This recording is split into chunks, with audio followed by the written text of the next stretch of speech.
Welcome students in your biology class. Last class we started the chapter microorganisms, friend and foe.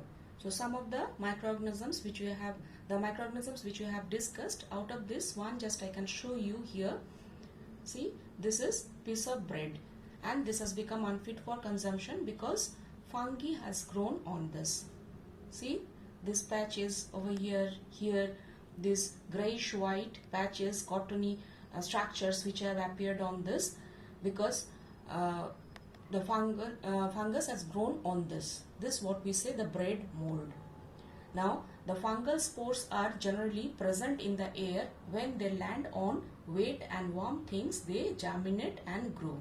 Actually, I moistened this piece of bread and kept it covered in some warm place, and after 2 to 3 days I saw this patches which has appeared.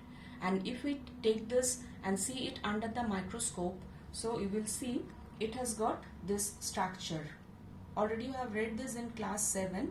These are called the spore sacs, inside which this dot structure which I have drawn, these are microscopic, very small structures. These are what we say the spores.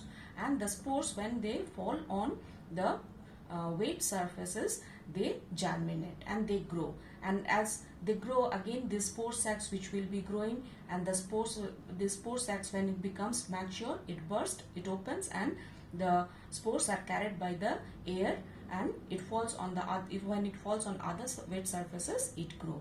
There are other also like mushrooms, these umbrella like structures which grow on dead and decayed material.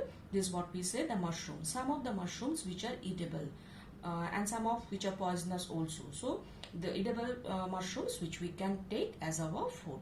So just I could show you one of the microorganisms, fungi. Today up to this much, and I would request you to see the description box where I have given some questions of the previous chapter. Thank you, children.